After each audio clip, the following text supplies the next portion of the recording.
quanto no Instagram, pro pessoal que está tentando ver, né, mais coisas de internet. Então, primeiramente, boa noite a todos vocês, um grande beijo para todas vocês do Lindas. E hoje é uma noite super bacana que a gente vai bater esse papo sobre a importância da doula e o que é o plano de parto, né, pra gente, né? Essa ferramenta maravilhosa, super importante para nós profissionais, para as mães, né, para as cuidadoras. Então a doula ela é uma profissão que sempre existiu, né? Desde que o mundo é mundo, as mulheres elas parem, sempre teve ao lado dessa mulher alguém que segurou sua mão, que deu esse apoio emocional e físico, né, para que esse parto acontecesse de uma forma empoderada para essa mulher. Essa mulher que tem essa função maravilhosa, ela se chama doula, né? Que esse nome vem de origem do grego e quer dizer serva. Se a gente encontrar na antiguidade, a gente sempre vai ver figuras de mulheres parindo e ao lado delas sempre outras mulheres que tomavam conta do trabalho de parto, né, acompanhando o nascimento. Não eram parteiras, era mulher que cuidava só do trabalho da mulher e de outras crianças, como também ajudavam na questão do cuidado com crianças mais jovens dentro da casa e também dos afazeres domésticos, até que passasse o período da lua de leite ou do puerpério, como a gente conhece.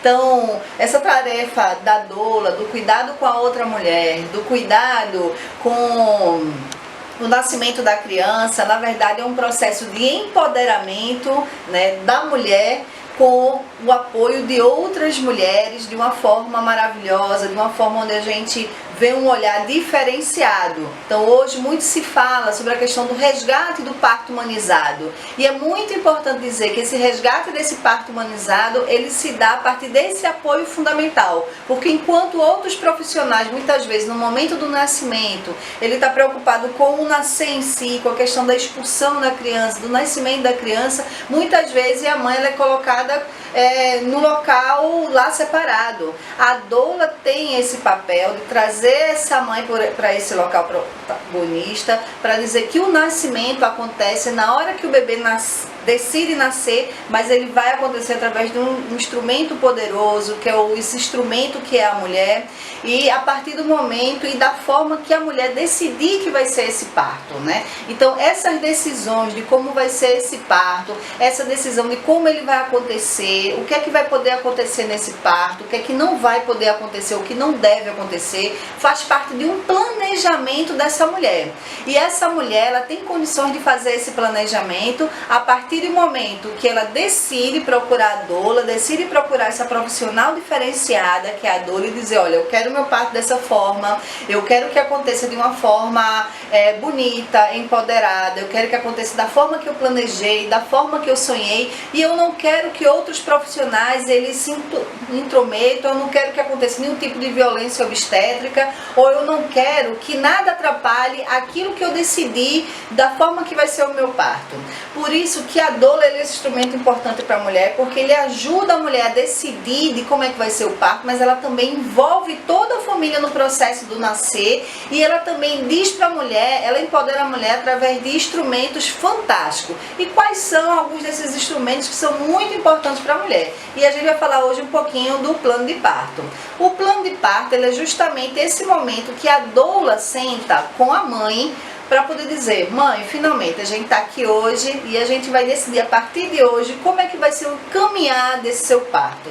Não importa se os seus outros partos foram cesáreas, se seus outros partos, ou você é mãe de primeira viagem, ou então seus outros partos não aconteceram da forma que você queria. Você tem que entender que o empoderamento de cada mulher, ela acontece de forma diferente, né? Não é no mesmo momento, não é na mesma hora, você também tem que estar preparada para esse empoderamento. E o plano de parto, ele é absorvido no momento que você diz assim, não, eu quero meu parto da minha forma, desta forma que eu decidi que vai acontecer.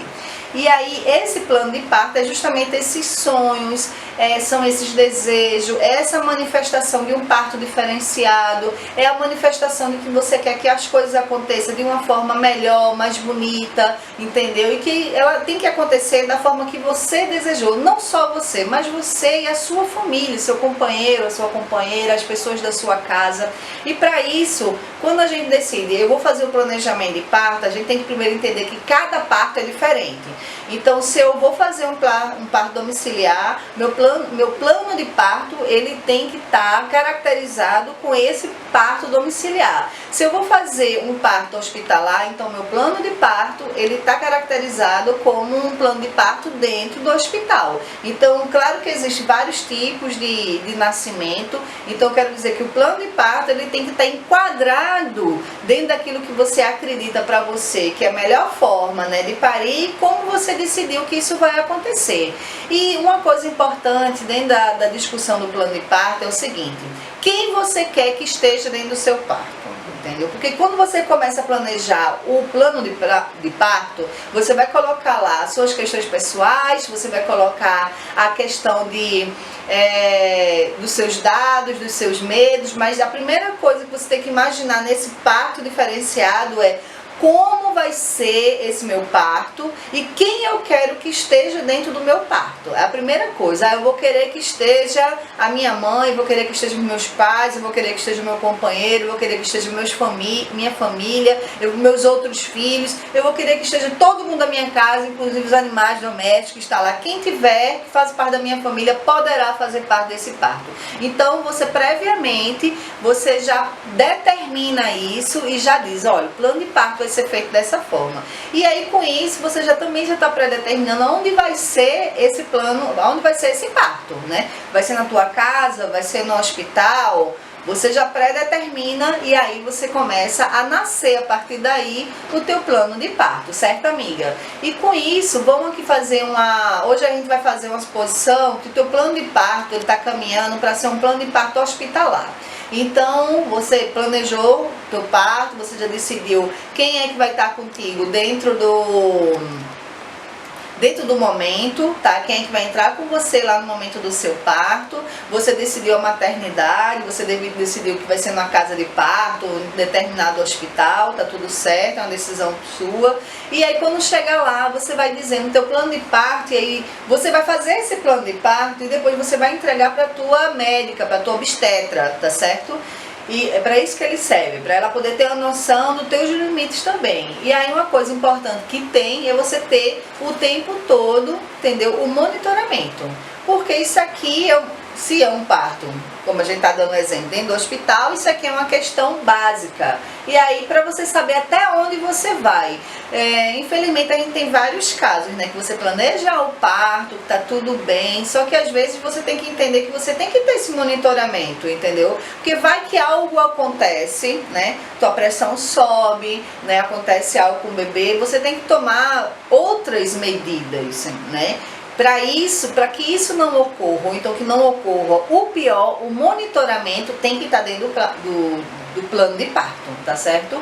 Uma coisa muito importante que a gente tem que fazer é o seguinte: você está no seu trabalho de parto, você quer que o teu parto aconteça de uma forma maravilhosa, você quer que seja de uma forma natural, certo? E aí você tem que garantir a dieta livre, comer e beber, tá certo? Durante todo o trabalho de parto, porque isso vai garantir para você que você tenha força, que você tenha energia, para quando chegar o momento da expulsão, você tá bem, você tá tranquilo, você conseguir fazer essa expulsão e a partir daí o nascimento da criança. Então, comer e beber faz parte de um processo hoje do parto humanizado que você pode garantir a partir de uma discussão, e você já tem que deixar lá claro: eu quero que no meu momento de trabalho de parto, durante todo o trabalho de parto, eu tenho direito a comer e a beber. É importante dizer que hoje a maioria absoluta dos hospitais já segue esse protocolo, viu, minha gente? Então, assim, a partir do momento que você vê que a expulsão ela vai acontecer de uma forma tranquila, que tudo caminha para um parto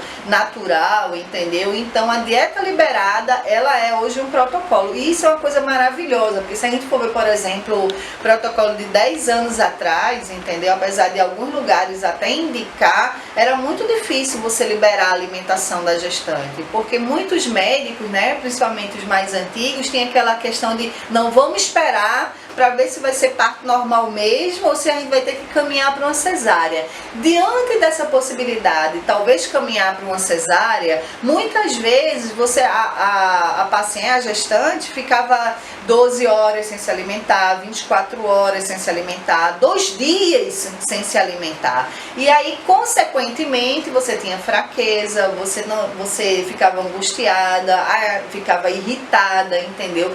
Muitas mulheres passavam mal, a pressão subia muito e mesmo que isso não fosse um protocolo, entendeu? Oficial, ou então não era uma questão por maldade, enfim, era aquilo que era o correto de 10 anos atrás, vamos colocar assim, terminava você induzindo as cesáreas, não porque fosse necessário para a criança, mas porque as mães terminavam passando mal por muito tempo sem comer. Então assim, hoje isso é uma coisa que a gente discute, entendeu, tranquilamente, mas que na época era visto como normal. Então, vamos ver o que é que vai acontecer, né? Vai que vai ser uma cesárea, então não come. Então hoje o protocolo já é diferente. Não, vamos dar alimentação, se a indicação é um parto natural, entendeu? A mulher vai comer e vai beber de uma forma tranquila, com isso vai garantir as suas energias. Mas mesmo assim a gente coloca lá no nosso plano de parto, porque isso sinaliza a nossa vontade de querer que o parto seja um parto natural. E aí a gente tem, Dola, um trabalho muito importante que a gente coloca no nosso plano de parto, mas sabe que isso aqui é uma coisa muito que a gente tem que fazer, que é justamente criar um ambiente calmo e tranquilo. Quando a gente fala de criar esse ambiente, depende muito de onde a gente está. Por isso que o plano de parto ele é fundamental. Porque se a gente está em casa, a gente tem que criar esse ambiente diminuindo a luz, a gente tem que criar esse ambiente falando antes, entendeu? Com a família ou com aquelas pessoas que a mãe decidiu que vai participar do momento do parto, porque a gente vai preparar essas pessoas. E se a gente estiver no ambiente hospitalar, a gente vai antes nesse local, conhece o local, a gente vai saber o que é que a gente consegue fazer nesse local, porque se a gente conseguir usar da aromaterapia, se a gente vai ter um quarto separado para poder trabalhar só a mulher, se o quarto é coletivo com outras pessoas, a gente já vê antes para poder saber como é que a gente vai usar esse espaço, mesmo que ele seja pequeno, para que a mulher se sinta num ambiente mais tranquilo e calmo possível. Então, sempre é possível, independente do lugar que a gente está, manter esse ambiente calmo. O que é que a gente quer usar? A gente quer usar água quente, a gente quer usar banheira, a gente quer usar chuveiro, entendeu? Porque são instrumentos que a gente usa e que a mulher pode ter o acesso, se ela quiser, o tempo todo, inclusive durante o trabalho de parto, para poder ficar mais calma, para diminuir a questão das dores, entendeu, que ela tem, para ela poder ficar mais tranquila no seu momento de trabalho de parto. Por isso, mãe, uma coisa importante que você tem que colocar no seu plano, e aí você vai trabalhando antes, é sempre se movimentar. A questão do movimento não é uma questão só do momento do trabalho de parto. Quando você faz seu planejamento de parto, seu plano de parto, você diz, eu quero me movimentar durante todo o meu trabalho de parto, você tem que dizer que esse trabalho começou na hora que você fez aquele plano. Então, fazer exercício, se movimentar, fazer agachamento, isso vai te acompanhar durante toda a tua gestação, para quando você chegar lá no momento do trabalho de parto, isso ser mais fácil para você. Então não é uma postura que você vai ter naquele momento, naquele quarto, ou naquele ambiente que você escolheu, mas se movimentar, praticar alongamento, fazer algum tipo de exercício, tem que ser uma prática de vida, isso é um estilo de vida, ou como eu gosto de dizer, um estilo de gestação que você vai ter até esse momento. E aí, uma coisa fundamental, justamente no teu momento, no teu planejamento, é você poder escolher a posição que você vai parir, entendeu? Isso faz parte, porque você tem que ter livre escolha. Ah, mas eu já tenho que colocar previamente qual é a posição? Não, mas você vai ter que dizer que você quer uma livre escolha para a sua posição de parir. E isso é muito importante, isso é fundamental, mãe. Porque você tem que deixar as possibilidades em aberto. Eu conheço muita gente que dizia, eu quero parir, eu só quero parir se for na cama. Mas aí, naquele momento da dor, naquele momento que é um momento muito particular teu, ela encontrou na banqueta ali sentada, entendeu? A posição que ela se sentiu mais confortável. Então, a partir do momento que você deixa aberto, olha, eu quero escolher a posição de acordo com como eu me sinto, de acordo com como eu estiver naquele momento, você deixa aberta várias possibilidades. necessidades. Então, isso é uma coisa muito importante. E aí você vem coisas que você não quer fazer no teu momento de parto, que aí você também coloca no planejamento, como por exemplo, sem episiotomia. O que é isso? A gente sabe, aquele famoso corte, entendeu? Que muitos profissionais terminam dando em pacientes. Então a gente está ali no momento do parto, no momento da expulsão, e tem a famosa frase, é muito grande e não vai passar, e aí vem a epísio. Veja, claro e evidente que se é necessário para o bem da criança e para o bem da mãe, entendeu? Nenhuma doula, nenhum profissional vai ser contra que isso seja utilizado. Mas o que eu quero dizer é que o nosso corpo, ele foi planejado, entendeu? Para poder sustentar uma gestação e para poder parir aquele ser que está dentro da gente. Então, naquele momento de parir, a gente tem que acreditar que vai ser possível aquele bebê, eu estou falando de um bebê de tamanho normal, não estou falando de um bebê gig, entendeu? Ele vai ser possível, vai ser... Nosso próprio corpo vai criar o instrumento, vai abrir ao ponto, né, vai dilatar para que a criança passe. E infelizmente acontece em alguns locais, né, e por alguns profissionais, né, de uma forma que não é correta, é o uso da episiotomia, entendeu, desse corte de uma forma desnecessária. A gente tem vários casos, entendeu, de declarações de mulheres que sofreram a epísio, entendeu? Que nós chamamos de violência obstétrica, sem nenhum tipo de necessidade. A criança era possível passar sem um corte, mesmo assim o corte foi feito, e muitas vezes cortes absurdos. Assim, nós temos relatos de 17 pontos, de 20 pontos, entendeu? De mulheres que tiveram, inclusive, que passar por uma cirurgia de reconstrução. Então, assim, isso é uma coisa séria. Então, a mãe tem que deixar claro que ela deseja que isso não aconteça com ela. É sempre um desejo que não aconteça, que a gente não quer que aconteça de forma alguma. E aí, uma coisa importante é aguardar o rompimento natural da nossa bolsa, entendeu? E aí, quando a gente diz isso, mas vai demorar demais. Eu tô falando de uma criança que não está em sofrimento, que está tudo bem, que a mãe está bem, que não está passando por nenhum sofrimento também. Então, quando ele diz, vamos aguardar o processo natural, vamos aguardar. Isso demora um pouco mais, vai demorar o tempo do bebê. É sempre o tempo do bebê, nunca é o meu tempo, nunca é o tempo do médico, o tempo da equipe, é sempre o tempo da criança, quando ela decidiu nascer e a forma que ela decidiu nascer. Sempre é dessa forma. E isso é uma coisa importante. Então, aguardar o tempo que a bolsa quiser estourar, entendeu? Acontece procedimentos diferentes? Acontece. Ele acontece por diversos motivos? Acontece por diversos motivos. A gente está aqui condenando aqueles motivos que são por violência obstétrica. Aí não está condenando aquilo que é por necessidade, tá certo? Para deixar sempre bem claro isso aqui. Mas aí você coloca no seu plano, eu quero que deixe o tempo natural. E aí, exames mínimos de toque. As mulheres grávidas não são uma fábrica de toque. Então, quando a gente diz, olhem, tem que existir o toque, eu acho que em determinados momentos, se você vai para um ambiente hospitalar, maternidade, escola, vai ter um momento que você vai ter que fazer, até para poder saber como você está naquele momento. Agora, uma coisa é você fazer um toque, outra coisa é você fazer um toque de tempo em tempo, de uma forma desnecessária. Porque se a gente sabe que entrou com 5, a gente sabe o tempo que a gente vai precisar para dilatar, e a gente sabe a doula conhece os mecanismos necessários para que haja essa evolução, sem a necessidade de toques repetitivos, que na verdade só faz incomodar a mulher, prejudicar o andamento dos exercícios, entendeu? A tranquilidade da mulher e tudo mais. E uma coisa super importante, medicamentos só com a pré-aprovação da gestante ou do seu acompanhante. Então, se a gente deixa isso claro, a gente está também deixando claro que medicamentos como a ocitocina sintética, né, que é muito usada para o estímulo, né, da questão da gestação e da expulsão, que a gente não quer usar, que é uma das maiores reclamações do planejamento de parto. Eu não quero ocitocina sintética, porque a ocitocina é um hormônio que nós temos, que nós liberamos durante o trabalho de parto. E isso vai fazer com que as contrações aumentem. Então isso já acontece naturalmente. E em muitos locais, né, acontece você recebê-la de uma forma sintética no soro, para que essa contração aumente e que você tenha esse parto de uma forma mais rápida possível.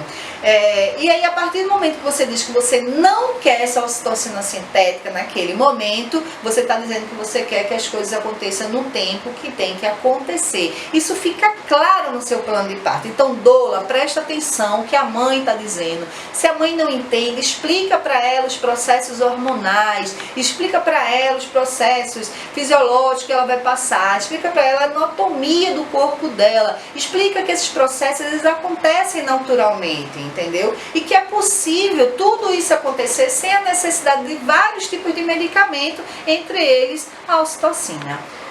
Artificial, né? Sintética, como a gente chama. E aí você vai ter uma parte do plano muito importante do seu planejamento de parto, que é justamente o momento que a criança vai ter o seu nascimento, tá certo? Acontece a expulsão e aí a gente tem que pensar o que é que a gente quer dentro desse plano de parto quando a gente fala de nascimento. A gente quer que o tempo seja respeitado, então não tem limite de tempo. Tem que nascer agora. O plantão vai mudar, o médico vai embora.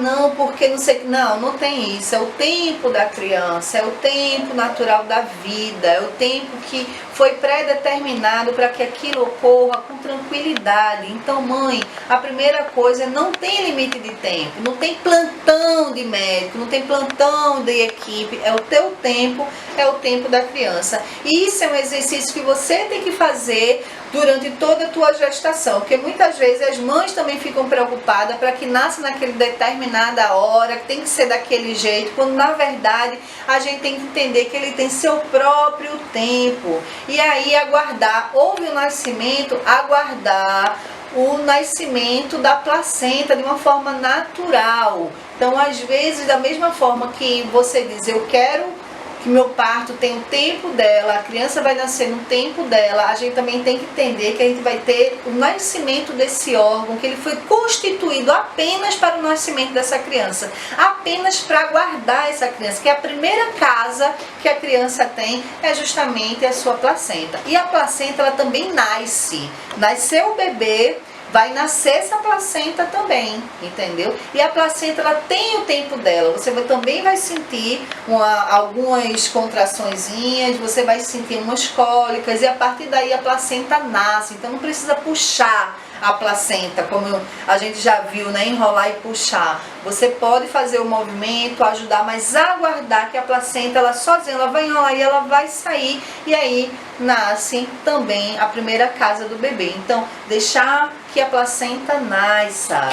Outra coisa importante que você pode colocar no seu planejamento, que é aguardar que o cordão pare de pulsar para poder ser cortado. Então você está lá com aquele vínculo, a criança nasceu, de imediato você coloca aquela criança sobre você, você espera o nascimento da sua placenta, a placenta vai nascer também, e aquele cordão durante algum tempo, alguns minutos no caso, que varia de pessoa para pessoa, mas durante um tempo ele está pulsando. Você quando vê o nascimento, do seu bebê, entendeu? Ou doula, quando acompanhar o nascimento de várias crianças, você vai ver o cordão pulsar. E com o tempo ele vai afinando, entendeu? Então você sabe que enquanto ele está pulsando ali, aquele vínculo final ele está acontecendo, entendeu? Então permita que aquele vínculo ele vá acabando da forma natural dele. Então não precisa ter o desespero de cortar o cordão. Deixa ele primeiro terminar a função dele, entendeu? Para depois, quando você vê que ele está afinando, você ir lá e fazer o corte do cordão. E como eu falei, nasceu de imediato, coloca no plano, pele a pele. O pele a pele é fundamental, nasceu, não tem outra forma, entendeu? De você criar esse contato mais íntimo, porque você está ali 9 meses falando com você que está se formando dentro de você. Então, o que é a primeira coisa que você quer quando a criança nasce? Você quer que seja respeitado a hora de ouro. Quando a gente fala do vínculo pele a pele, de você estar abraçado, de você estar com a criança, você está falando de resgatar e de você manter a prioridade, que é o seu primeiro vínculo com o teu filho, de você colocar ele no teu peito, de você dar a primeira amamentação dele, mas você criar aquele vínculo daquela primeira hora, que a gente chama de hora de ouro, que é um momento fundamental. A gente, no nosso plano de parto, tem que colocar a hora de ouro. A hora de ouro tem que estar lá, porque é esse vínculo imediato. E aí, quando a criança nasceu, a gente tem, já que a gente está dando o exemplo do ambiente hospitalar, os cuidados e as outras coisas que a gente está pensando, se a gente quer ou não quer.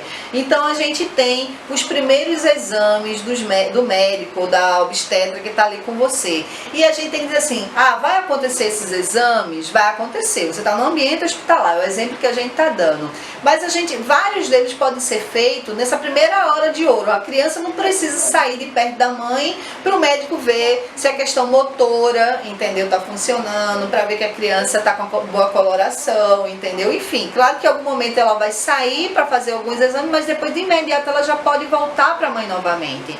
Então a gente tem que garantir que o máximo de coisa feita naquele primeiro momento, enquanto ele está ali com a mãe, entendeu? Então acho que isso é muito importante dizer, olha, eu quero que quase tudo que for possível seja feita, seja realizado com o meu filho ainda, sobre o meu olhar, com o meu filho ainda no meu colo, porque eu quero participar e eu quero ver as coisas. Então, a equipe, a partir do momento que você tem essa discussão e você chega com esse planejamento, hoje a gente tem muitas equipes sensíveis, a gente tem muitos profissionais sensíveis e isso é possível acontecer.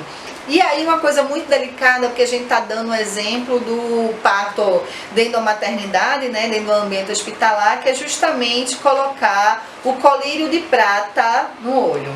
Então veja, muitas mães não querem, então assim, é um desejo, você quer ou não quer. Quando a gente faz um parto domiciliar, né, ou em alguns lugares, a gente consegue predeterminar que isso não aconteça. No entanto, no ambiente hospitalar, a gente vai ter que ter essa sensibilidade, porque existem certos protocolos, e os protocolos eles têm que ser realizados.